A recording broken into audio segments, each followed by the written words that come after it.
Vai passar o medo, a angústia, a insegurança.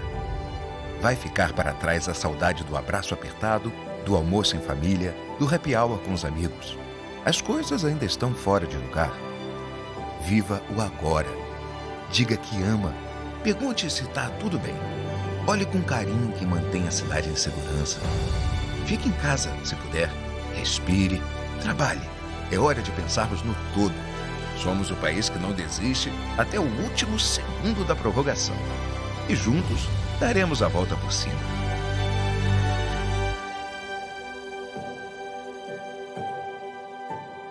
Tudo isso vai passar.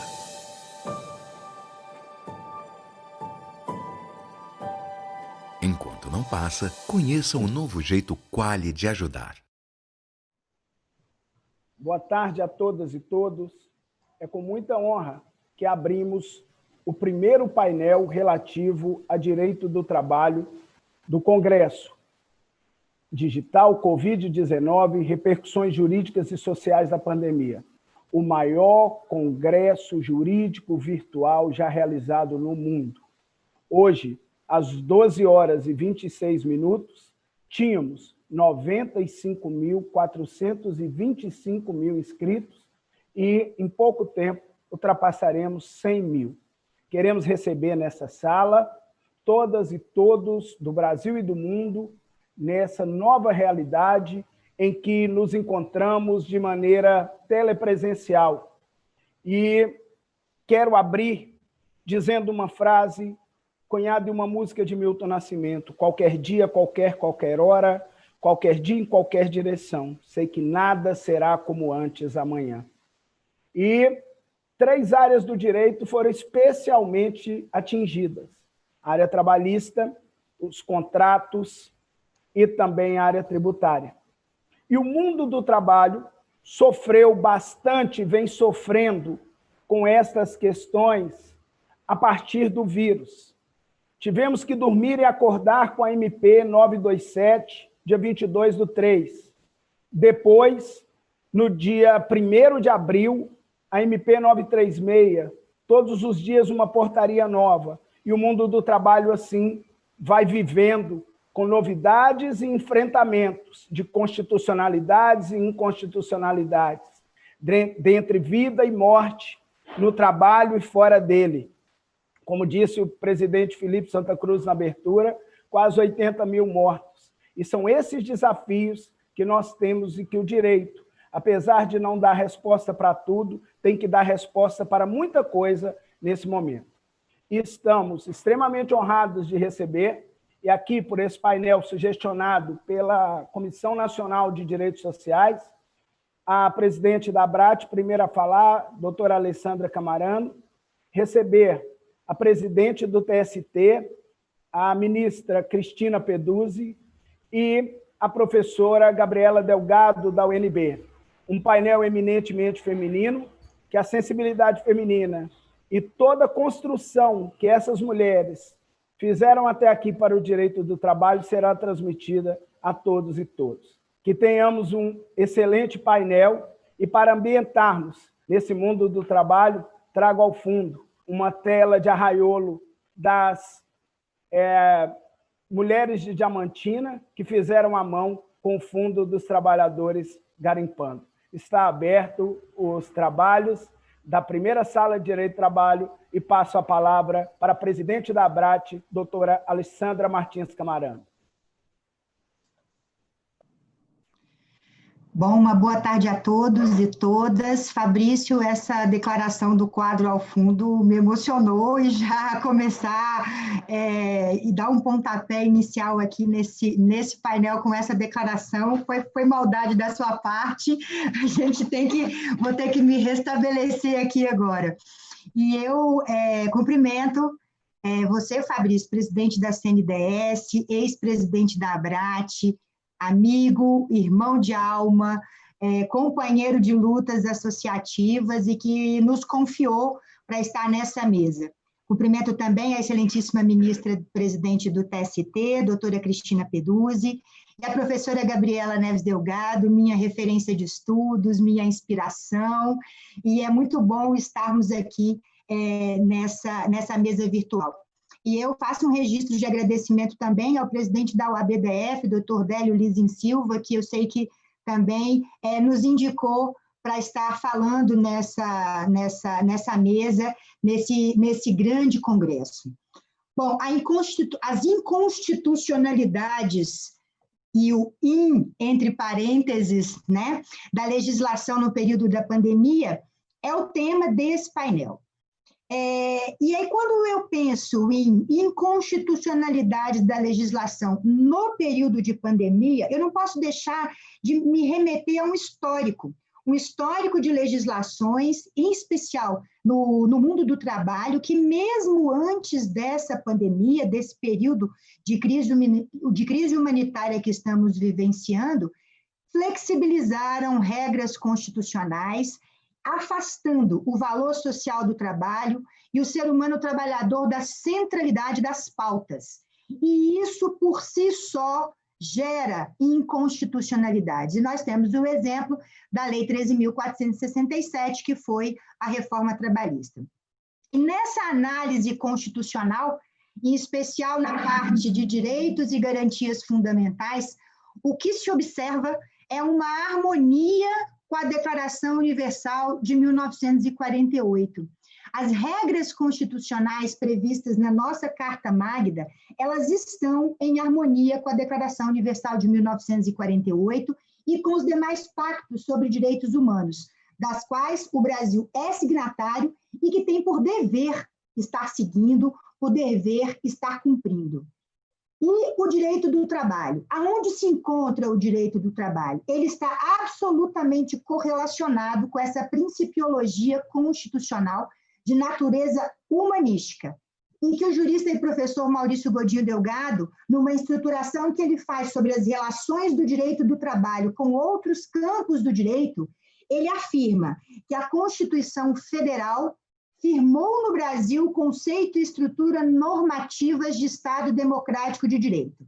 E ele segue dizendo, em que ocupam, abre aspas, posições cardeais da pessoa humana e sua dignidade, juntamente com a valorização do trabalho, especialmente do emprego, o que insere o ramo juslaboralista no coração e mente jurídicos, definidores do melhor espírito da Constituição. Fecha aspas. E o que se observa nessa construção legislativa, neste período de pandemia em especial, é uma ausência de um Estado social que volte a prioridade para o texto constitucional. A prioridade do texto constitucional de dignidade da pessoa humana, porque na medida em que se destina, neste mesmo período de crise humanitária, 1,2 trilhão para os bancos, neste mesmo período são editadas medidas provisórias que suspendem contratos de trabalho e que reduzem salários. Também não se verifica, neste mesmo período pandêmico, qualquer aporte a pequenas e médias empresas. Estas pequenas e médias empresas que garantem empregos e a subsistência de milhares de trabalhadores e trabalhadoras. E aí fica a pergunta, onde está o valor social do trabalho previsto em normas constitucionais, no texto de direitos e garantias fundamentais? Onde está o princípio e a valorização da livre iniciativa, quando pequenas e médias empresas estão fechando suas portas e aumentando o índice de desemprego? Então, o que nós observamos, o que a gente consegue observar desta leitura, das legislações que são apresentadas, que foram apresentadas neste período de pandemia, com a fala de que é para garantia de empregos, que é para a subsistência, que é para que as empresas fiquem em funcionamento, é um contraponto às normas e regras constitucionais quando se faz uma comparação, um comparativo dos aportes financeiros que foram feitos a grandes empresas e ao sistema bancário. E nesse concerto, porque é um concerto de inconstitucionalidades apresentados neste período pandêmico e que eu reforço, na verdade, é uma continuidade de uma destruição de normas trabalhistas e que isso começa desde a época da aprovação da reforma, que se deu de uma forma assodada, sem diálogo social, dentro de um período de 6 meses, uma modificação profunda dentro da legislação trabalhista e que alterou consideravelmente o mundo do trabalho. Esses movimentos sempre são orquestrados com um mote, o desprezo a normativos constitucionais. E aí, quando eu falo a desprezo a normativos constitucionais, eu não posso deixar de falar, por exemplo, em relação ao contrabando legislativo. O contrabando legislativo que foi apresentado durante este período em relação às emendas parlamentares em textos de novas medidas provisórias editadas. Matérias sem qualquer pertinência temática, e isso a gente pôde observar, por exemplo, quando a votação da extinta MP 927. Na extinta MP 927, que continha vários aspectos de inconstitucionalidade, mas o que se observou também foram vários enxertos legislativos que vinham da também extinta MP 905 de 2019, a chamada medida provisória do contrato verde-amarelo. Todas aquelas notas técnicas que foram apresentadas pelas instituições, Conselho Federal da UAB, ANAMATRA, ANPT, ABRAT, SINAIT, centrais sindicais, todos os pontos de inconstitucionalidades que foram apresentados na 905 de 2019, elas voltam dentro de emendas parlamentares na 927, que foi extinta também. Então, é muito importante que a advocacia e os construtores do direito do trabalho, como o Antônio Fabrício gosta sempre de falar, ele não fala em operadores, ele fala em construtores do direito do trabalho, estejam com o olhar atento para essas novas legislações que vêm sendo apresentadas e que destroem o cerne, a espinha dorsal do direito do trabalho, que é o seu sistema protetivo. Em relação a essa questão do contrabando legislativo, é bom rememorar uma ADI do Supremo Tribunal Federal, que, no caso, teve como relatora a ministra Rosa Weber. E no voto dela, ela lembra com muita propriedade que as medidas provisórias, elas se dão por motivo de urgência, caráter de urgência, relevância da matéria, e essa análise, ela compete ao chefe do Poder Executivo. De acordo com a ministra Rosa, a jurisprudência do STF, ela aponta no sentido de que, abre aspas, em se tratando de matéria sob reserva de iniciativa do Poder Executivo, há necessidade de pertinência temática entre a emenda parlamentar e o conteúdo da norma original. Nesse ponto, a ministra lembrou que a Resolução 1 de 2002 do Congresso Nacional veda a apresentação de emendas sobre assuntos não pertinentes ao texto da medida provisória. Então, é por isso que há necessidade de uma grande atenção por parte da advocacia, por parte da academia, por parte da sociedade brasileira, em relação a matérias que poderão vir agora com a justificativa do período de crise humanitária, mas que de medidas provisórias já extintas, como, por exemplo, eu reforço, a 905 de 2019 e a 927 de 2020. E nesse espaço de fala, que é uma mesa virtual, também não podemos deixar de observar algumas decisões da Suprema Corte. Decisões da Suprema Corte que, e aqui a gente está falando não uma crítica, mas uma crítica acadêmica, uma crítica em relação às decisões que já foram pautadas, em relação a alguns temas relacionados ao direito do trabalho, temas relacionados às questões de direitos sociais, e que representam retrocessos dos direitos sociais, retrocessos no mundo do trabalho. E aqui a gente pode citar como, por exemplo, que não é agora do período de pandemia, mas que nós podemos citar como, por exemplo, a prescrição quinquenal do FGTS. Uma outra também, o PDV com quitação geral. Um PDV com quitação geral, a prevalência do negociado sobre o legislado. dentro de um sistema, hoje, de absoluta tentativa de invisibilização das entidades sindicais, numa tentativa de afastamento das entidades sindicais das negociações coletivas, do trato com as questões relacionadas ao mundo do trabalho e que vão na contramão do que diz o artigo 7º da Constituição Federal, que veda o retrocesso social. O artigo 7º, ele fala em direitos de trabalhadores e trabalhadoras naquilo que represente avanços na perspectiva social e não de retrocessos na perspectiva social.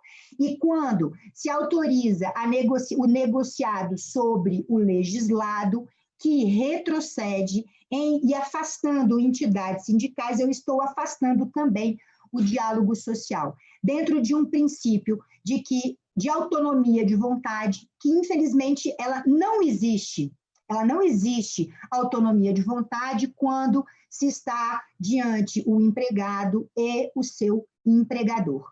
Uma outra decisão também é em relação ao corte dos vencimentos dos servidores em greve, a nulidade da desaposentação e agora, recentemente, a questão da terceirização ampla e restrita.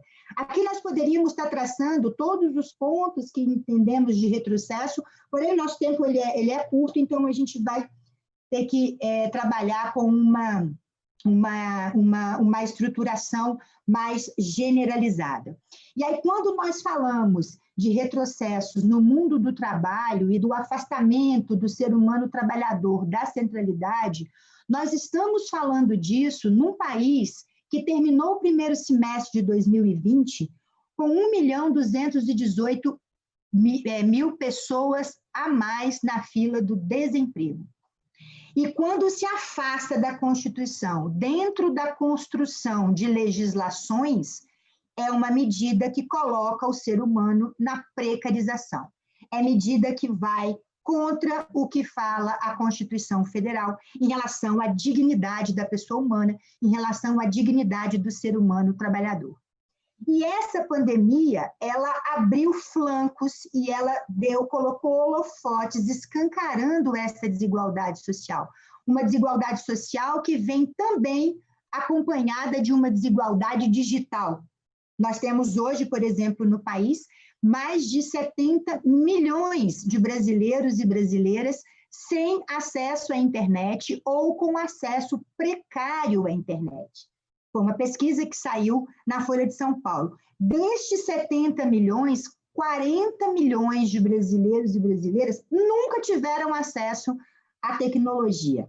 E dentro desta estruturação da falta de acesso à tecnologia, de uma tecnologia precária, nós temos que conviver, por exemplo, com a realidade do teletrabalho, onde trabalhadoras e trabalhadores, e aqui eu não estou falando da nossa realidade, não estou falando da realidade de Brasília, capital do DF, né, capital da República, eu estou falando de várias realidades nesse nosso país. E mesmo aqui no Distrito Federal, capital da República, dentro do centro do país, nós temos casos de pessoas que possuem um único aparelho dentro de suas casas, um único aparelho de sistema tecnológico, onde os filhos precisam usar para as aulas e os trabalhadores e trabalhadoras precisam usar para o exercício de sua função.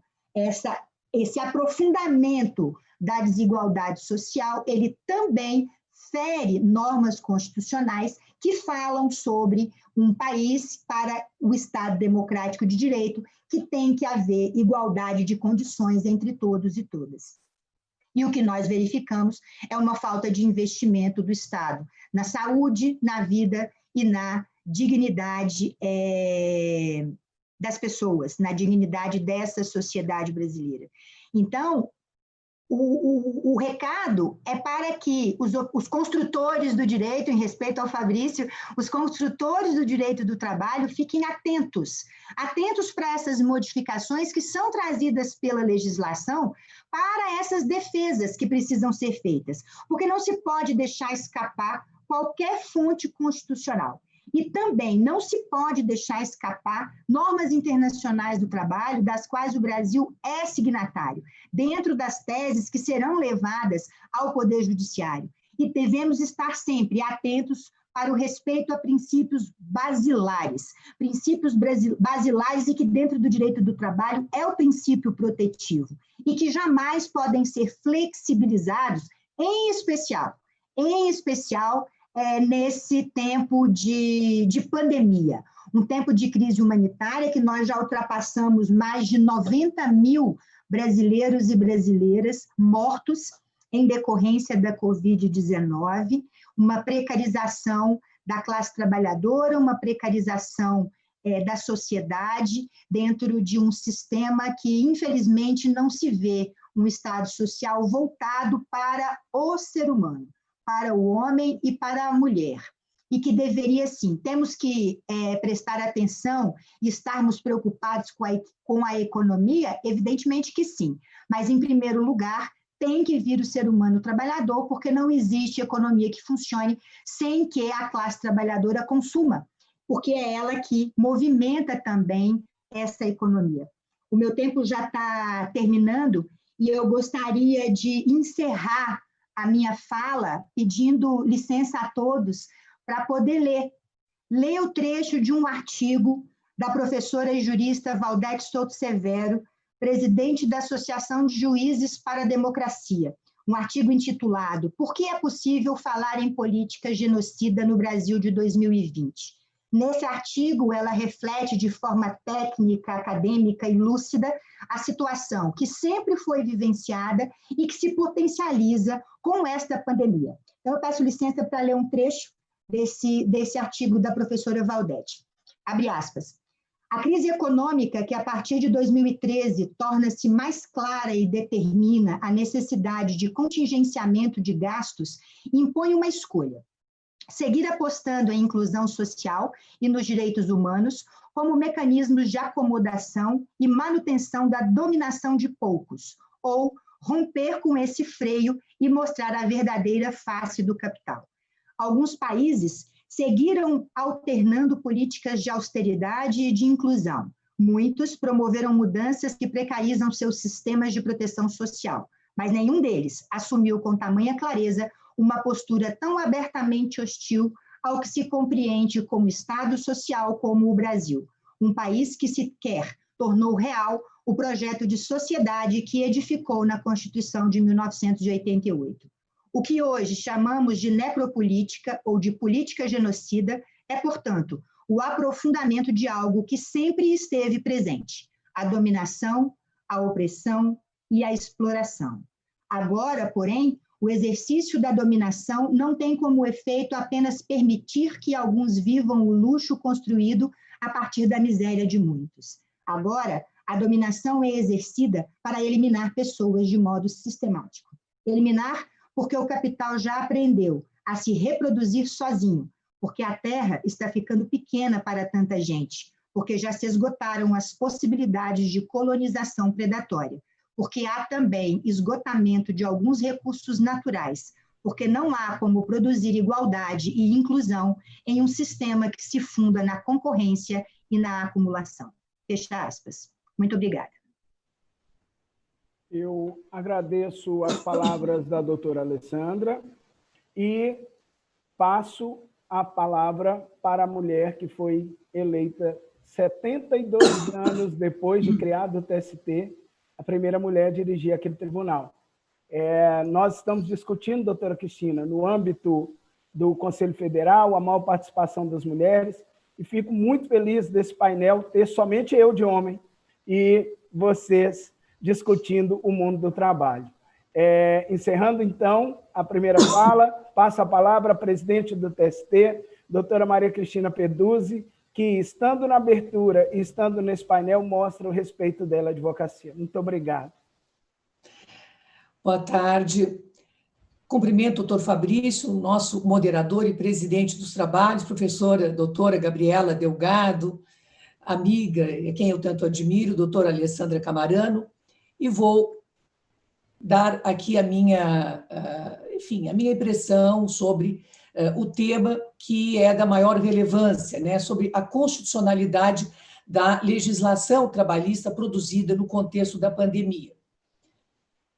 E digo que, ao analisar o positivismo e o pensamento de Herbert Hart, um dos seus expoentes, Ronald Dworkin, afirma que, para essa corrente jurídica, cada comunidade possui uma regra de reconhecimento, que precisa ser aceita para que sirva de parâmetro para análise da validade das demais normas jurídicas. No Brasil, a nossa regra de reconhecimento é, sem dúvida, a Constituição da República, considerada, né, parâmetro para a aferição da regularidade das leis e dos atos normativos do poder público. Portanto, é a Constituição que oferece balizas para todos os poderes da República, o que inclui o poder legislativo, na sua tarefa, né, primordial de elaboração de leis, bem como o poder executivo, na edição de atos normativos, como medidas provisórias, portarias, decretos.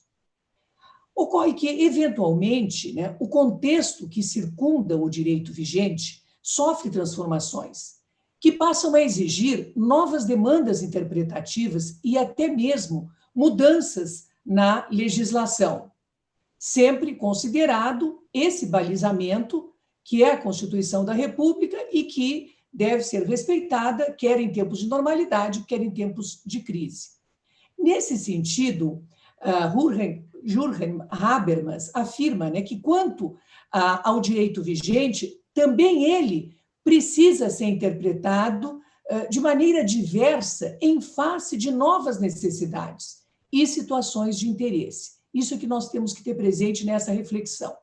E a pandemia da Covid-19, que assola o mundo, alterou completamente a forma como os mais diversos ramos da ciência passaram a lidar com a realidade. E dentre as ciências sociais aplicadas, o direito, em praticamente todos os países, ele precisou ser revisto e ser adaptado para oferecer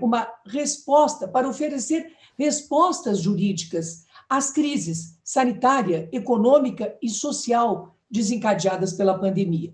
Então, na maioria dos países ocidentais, foram elaboradas novas leis para alterar a regulamentação de situações anteriores, como relações de trabalho, de consumo, de atendimento médico, de comunicação, etc. A busca, né, pela preservação da saúde e da vida no Brasil, dos 209,5 milhões de habitantes, exigiu uma disciplina legislativa que enfrentasse e disciplinasse essas novas relações. Então, foi editada, em primeiro, a Lei 13.979, no dia 6 de fevereiro, e diversos atos normativos, aqui nomino o Decreto Legislativo número 6, que, na linha da Lei 13.979, para reconhecer a ocorrência de estado de calamidade pública, com efeitos até o final deste ano, em razão desta emergência de saúde pública de importância internacional relativa ao novo coronavírus. E, em sequência a essas normas gerais, foram editadas outras, eu aqui nomino os decretos que regulamentaram os serviços considerados essenciais, e tanto que é assim que, na abertura hoje deste grande evento promovido pela Ordem dos Advogados do Brasil, o ministro Dias Toffoli, na conferência de abertura, acentuou os reflexos da pandemia nos diversos ramos do direito. Assim, né, nas relações que dizem com a saúde pública e privada, com as relações contratuais, com prestações das mais diversas naturezas, aluguéis, mensalidades, e o mundo do trabalho, que foi um dos setores mais afetados pelas medidas sanitárias de contenção ao novo coronavírus. O trabalho, primordialmente, né, presencial nas dependências do empregador ou do tomador de serviços, passou a ser substituído pelo trabalho remoto ou virtual, né, e, no caso de impossibilidade de utilizar o meio telemático, ele efetivamente deixou de ser prestado. Então, para solucionar ou tentar amenizar esta nova equação posta pela Covid-19, que ocorreu, inclusive, no âmbito e no bojo de um mundo em transformação, que nós já vivíamos sob a égide da quarta revolução industrial, sobre a crise, num momento em que havia crise de emprego, em que havia, não é, um mundo do trabalho movimentado por meio de aplicativos, por meio de plataformas, em que o trabalho autônomo passou a ser uma realidade que maior do que o próprio, do que a própria evolução, não é, do contrato de emprego, porque nos deparamos com os algoritmos, com a inteligência artificial, com a cibernética, com a robotização. Então, no bojo desse mundo em transformação, nós tivemos a epidemia, tivemos da Covid-19, a pandemia. E o que eu identifiquei foi que o governo federal precisou agir de forma rápida, buscando uma solução pragmática, de efeito imediato, para prestar auxílio às empresas e aos empregados que tiveram a sua atuação abruptamente interrompida pelas medidas de segurança e de emergência de saúde pública.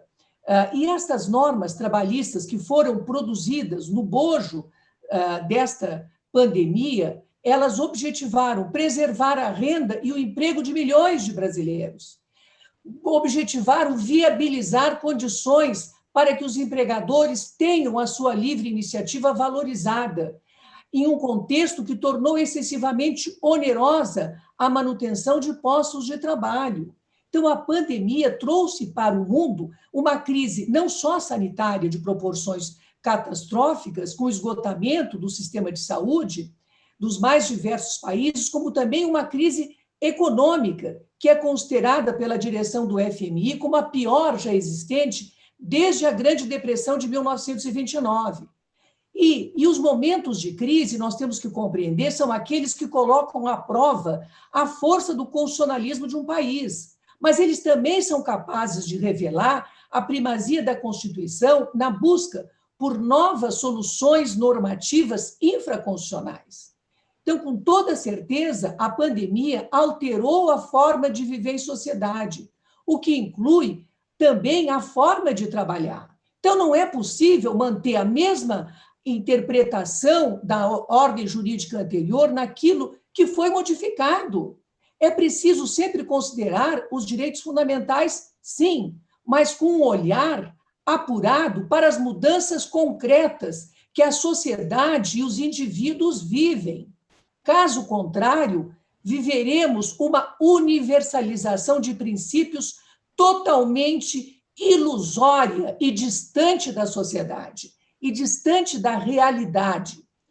E o que foi feito no direito do trabalho em tempos de pandemia, além das normas gerais que eu já citei, e vou aqui apenas referir as de maior expressão. Primeiro, a medida provisória 927, que adotou e regulou o teletrabalho, o trabalho remoto, o trabalho à distância, permitiu, que era a única forma de trabalhar, permitiu antecipação de férias individuais e coletivas, possibilitou o aproveitamento e antecipação de feriados, estabeleceu novas regras para banco de horas, com diferimento do recolhimento do fundo de garantia, entre outras medidas. E a exposição de motivos, e está nela positivado, deixa claro que vivemos situação de pandemia, que foi caracterizada devidamente como uma força maior, para fins do artigo 501 da CLT.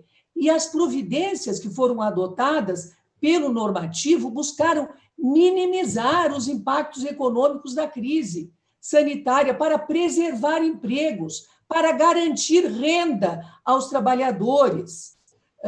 E não tenho tempo de me deter em cada um dos dispositivos, mas o certo é que foi submetida ao Supremo Tribunal Federal de imediato a constitucionalidade e invocada, pelo menos, a inconstitucionalidade de 7 dispositivos. O Supremo Tribunal Federal prontamente afirmou quase que a totalidade da constitucionalidade da medida e declarou inconstitucionais 2 dispositivos, os artigos 29 e 31. O primeiro, que foi suspenso, porque considerava a Covid como doença ocupacional, salvo comprovação do nexo de causalidade, para que, e ficou bem claro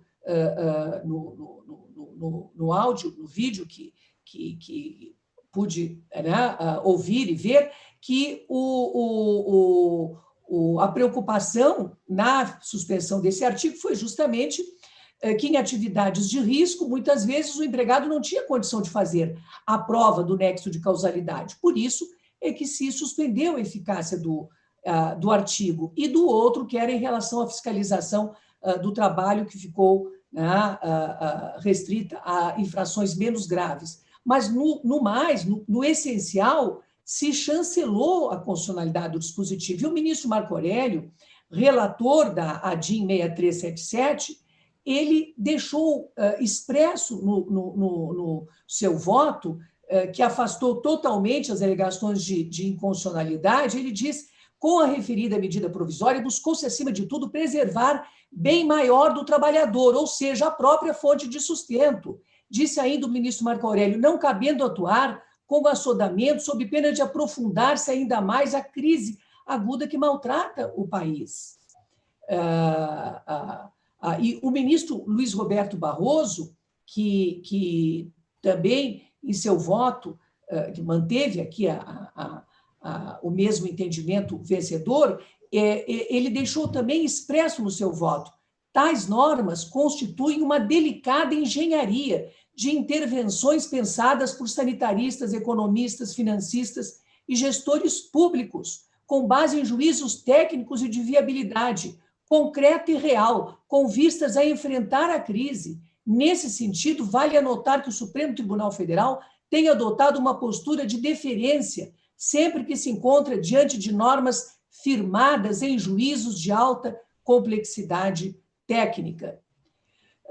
Por fim, a medida provisória caducou, mas o teletrabalho, que já era uma opção implementada, né, e disciplinada desde a reforma trabalhista, com toda a amplitude, por meio da Lei 3.467, ela é suficiente para, independente de haver caducado a medida provisória, disciplinar o exercício do teletrabalho, porque está efetivamente contemplada a regulamentação no corpo da CLT, e um dos pontos de maior destaque é justamente a ausência de controle de jornada. Em relação à medida provisória 936, que veio em sequência e que hoje já está convertida em lei, ela criou um programa emergencial de manutenção do emprego e da renda, implementando o chamado benefício emergencial de preservação do emprego e da renda, e criou mecanismos para a redução proporcional da jornada e do salário, estabeleceu meios para a suspensão do contrato de trabalho com a garantia de aporte do governo para amenizar os impactos financeiros nos contratos dos empregados, mitigar os ônus econômicos dos empregadores, prevendo até pagamento de 100%, com base no seguro, no valor do seguro-desemprego. E esses dispositivos foram, por decreto, inclusive, estendidos por 4 meses, tanto a redução salário-jornada, quanto a suspensão do contrato de trabalho, inicialmente prevista para durar 60 dias, e criou garantia provisória no emprego para os trabalhadores que tiveram seus contratos reduzidos ou suspensos durante o período em que foi acordada uma dessas modalidades e após o restabelecimento da jornada e do salário e do encerramento da suspensão, por período equivalente ao acordado para a respectiva redução ou suspensão do contrato. Foi convertido na Lei 14.020, com acréscimos, com alterações, e para alterações essas que garantiram a ampliação e o aprimoramento da vigência do Programa Emergencial de Manutenção do Emprego e da renda, como todos nós sabemos. Por fim, temos também a medida provisória 944, que também está hoje é o projeto de lei de conversão número 20, que instituiu um outro programa emergencial de suporte a empregos para facilitar concessão de crédito por instituições financeiras a pequenas e médias empresas para pagarem folha de pagamento ou dívidas trabalhistas previdenciárias substancialmente. Tivemos a Lei 13.982, para quem não tem vínculo de emprego, assegurou para os trabalhadores informais e para os autônomos R$600. Enfim, foram uma série de medidas que foram tomadas, e eu já concluo, porque o meu tempo, né, está esgotado, para dizer que estas medidas, no meu modo de ver, objetivaram garantir necessário amparo econômico em meio à crise de saúde, criar meios para proteger o emprego e a renda de milhares de trabalhadores brasileiros. Então, essa premissa da Constituição como norma de reconhecimento e validade para todo o ordenamento jurídico, ela deve vir acompanhada da consciência de que a legislação precisa atender aos novos modos de vida e de trabalho para bem servir a população. Muito obrigada.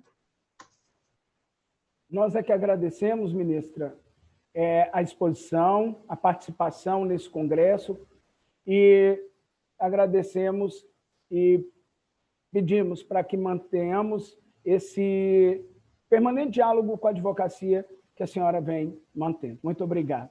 Eu passo a palavra nesse momento para a professora, mestre pela PUC Minas em Direito do Trabalho, professora Gabriela, doutora pela UFMG e professora da UNB, minha colega de mestrado, que eu tenho muita alegria de convidar para falar sobre as inconstitucionalidades ou as constitucionalidades do direito do trabalho em tempo de pandemia.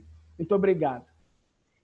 Querido doutor Fabrício, Antônio Fabrício, muitíssimo obrigada, obrigada pelo convite, obrigada pela confiança depositada em meu nome para estar aqui em conjunto com a doutora Alessandra Camarano e a ministra Maria Cristina,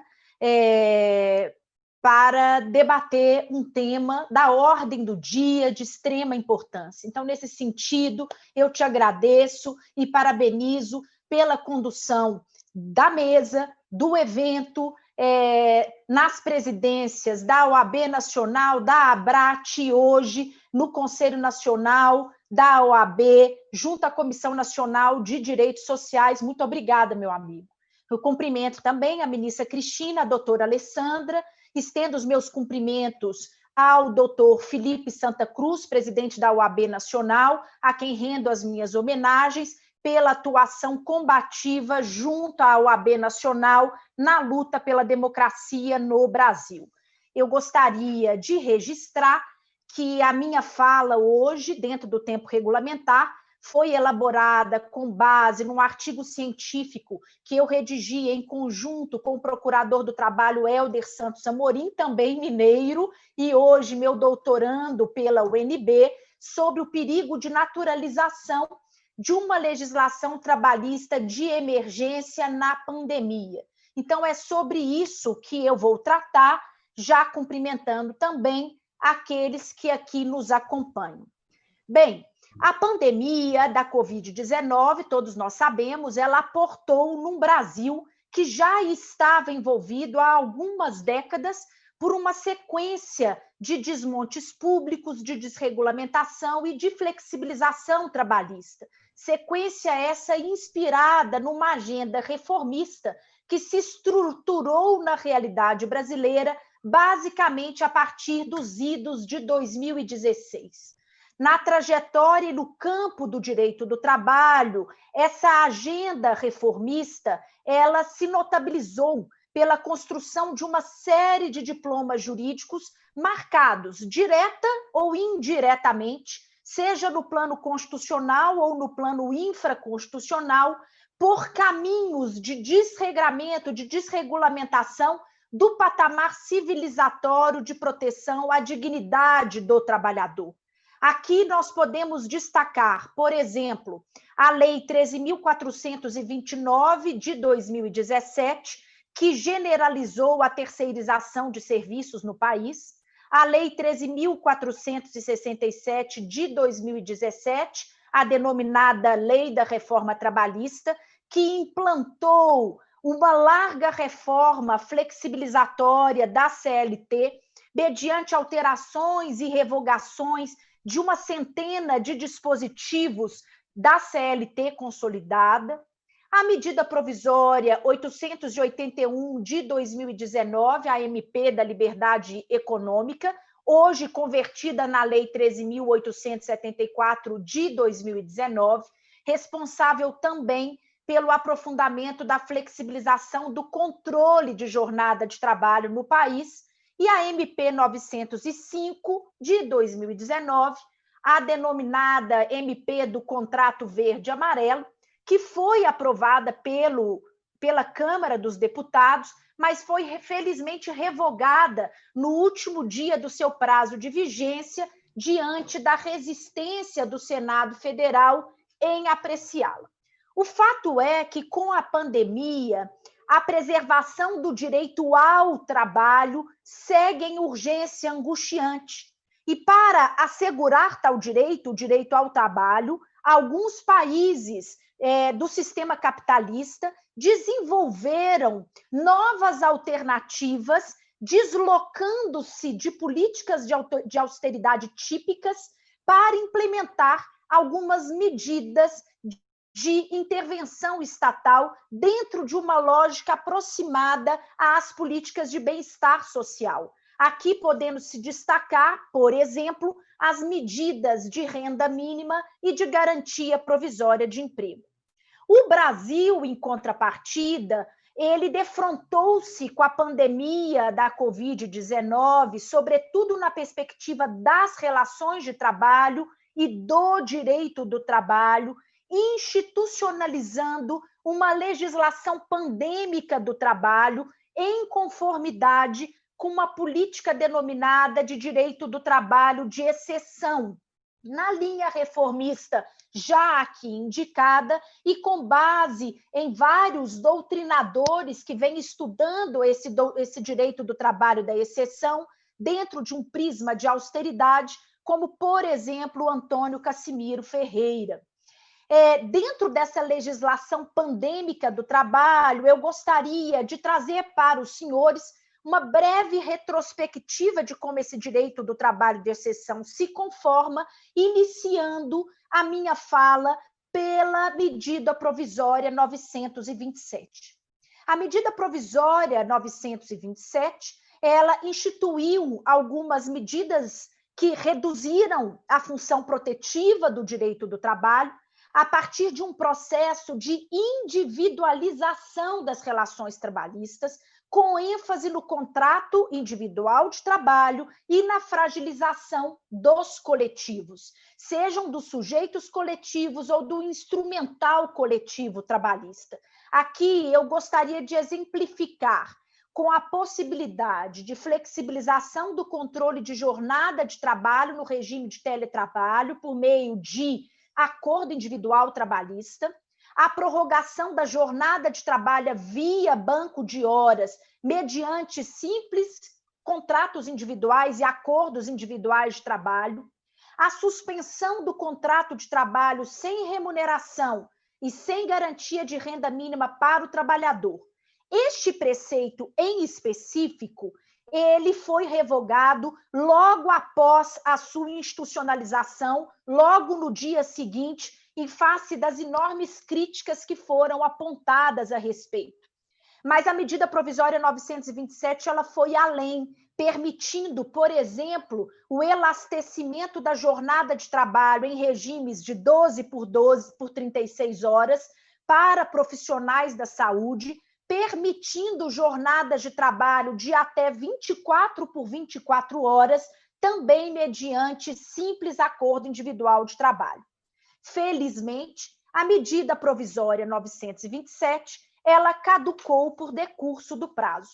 Em seguida, a medida 927, todos nós sabemos que no dia 1º de abril de 2020, o governo editou a medida provisória 936, também inserida na linha de flexibilização dos direitos trabalhistas. Essa medida 936, ela mantém uma lógica restritiva de direitos idêntica à da medida 927, permitindo a flexibilização por acordo individual de trabalho do salário e da jornada, sendo esses dois elementos fulcrais para a regulamentação civilizatória da relação de trabalho no plano constitucional brasileiro. É interessante observar o papel do Supremo Tribunal Federal para a apreciação, sobretudo, da medida cautelar na ADI 6363, proposta em face da medida provisória 936. É interessante observar que, originalmente, o ministro relator, Ricardo Lewandowski, na análise da liminar concedida, ele determinou e condicionou o acordo individual à anuência do sindicato profissional. No entanto, a maioria dos ministros da Suprema Corte seguiu o voto divergente apresentado pelo ministro Alexandre de Moraes, no sentido de admitir o acordo individual independentemente da participação dos sindicatos.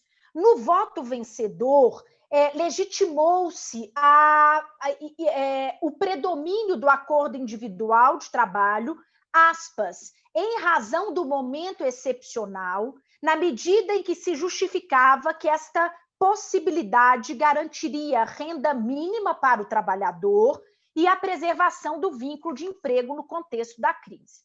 Afirmou-se, por exemplo, aspas, que a exigência de atuação do sindicato, abrindo negociação coletiva ou não se manifestando no prazo legal, geraria insegurança jurídica e aumentaria o risco de desemprego. Na mesma linha, aspas, determinou-se que, diante da excepcionalidade da limitação temporal, a regra do acordo individual de trabalho estaria em consonância com a proteção constitucional à dignidade do trabalhador e a manutenção do emprego.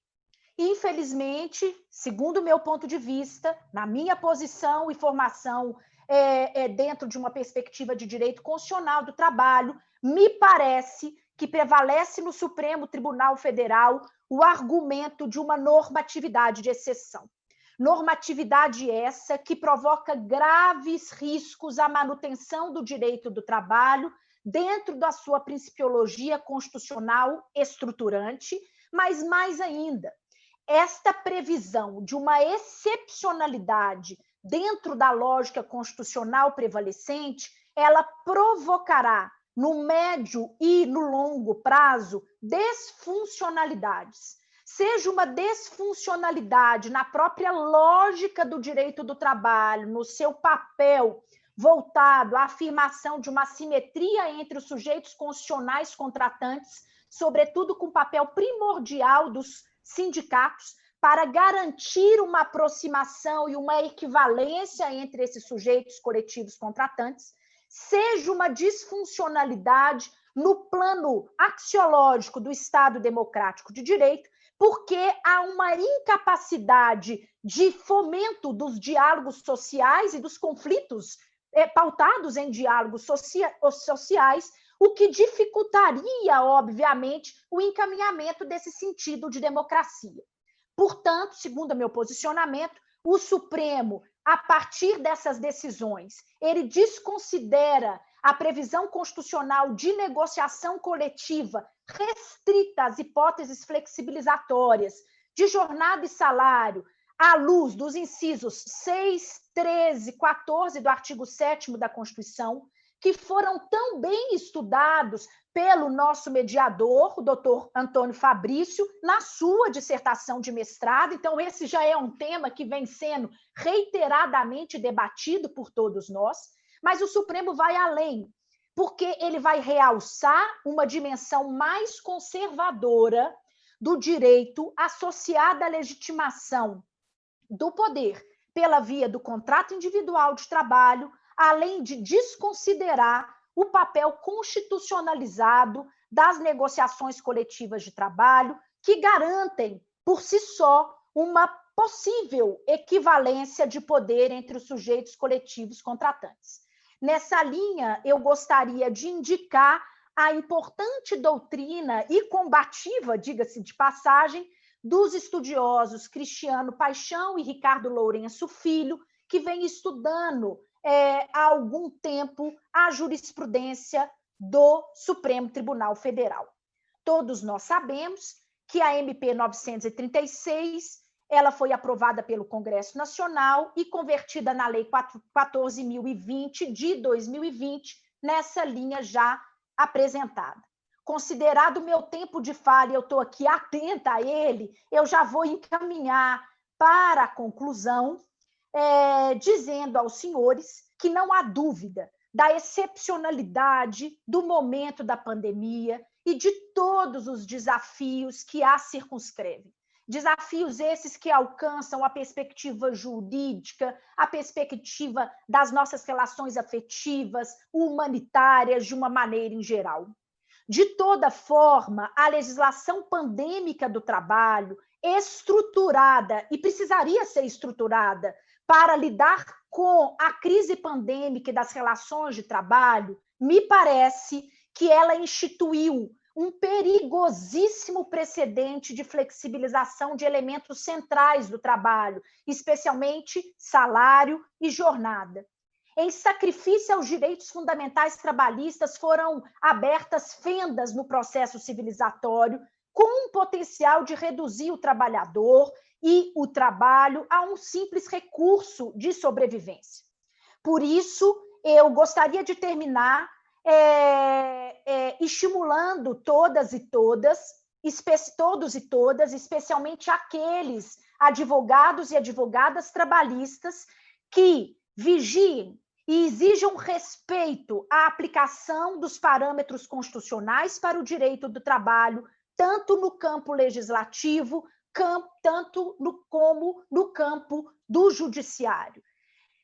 Esse sentido de vigilância faz parte da missão de justiça social que integra e é dada à advocacia trabalhista. E esse papel e esse potencial de ser vigilante também é um caminho para que nós possamos experimentar o constitucionalismo dado em 1988 no cotidiano de nossas vidas. Finalmente, a atuação com vigilância é um caminho também para que nós possamos evitar desfuncionalidades, haja vista que os efeitos colaterais das desfuncionalidades tendem a não considerar no plano do direito do trabalho constitucionalizado o sentido e significado maior do substrato de dignidade para as relações de trabalho. Então, eu encerro dessa forma, agradecendo às colegas de mesa, a ministra Maria Cristina Peduzzi e a Alessandra, pela oportunidade de falas, mesmo que divergentes, e passo a palavra ao doutor Antônio Fabrício. Obrigado. Eu agradeço muito, riquíssimo o debate até aqui, e informo que estamos com 97.526 inscritos nesse evento, que, como disse, é o maior evento jurídico digital do mundo. E quero encerrar com a frase do presidente Felipe Santa Cruz, em que vou parabenizar ele, o doutor Beto Simonetti, o doutor Marco Vinícius e o diretor da ESA, Rony, bem como a doutora Fernanda Marinella, que compuseram a equipe que pensaram e elaboraram esse encontro. Uma frase que o Felipe disse, e eu quero que todos reflitam, e que fique como a frase final desse painel. Nesse momento de pandemia, que o mundo do trabalho passa o que passa, nós precisamos de humildade e humanidade. E é com essa frase que eu agradeço a cada uma de vocês, e muita alegria, dizendo cada uma, sendo minoria aqui nesse painel, com alegria, cumprimento a todas e desejo que a gente continue a discutir o direito do trabalho e que ele cresça cada vez mais, dando respostas a todas as relações entre empregados e empregadores. Para quem perguntou de onde esse painel, várias mensagens aqui, das artesãs de Diamantina, do Vale de Jequitinhonha, que trabalham com tapete arraiolo. Esse fundo fazendo referência ao mundo do trabalho aqui nessa tarde de hoje. Muito obrigado, está encerrado o painel, e que convido a todos para seguirem no Congresso e acompanhando os painéis trabalhistas todos os dias e os demais também de interesse de vocês. Obrigado ao Brasil e ao mundo aqui.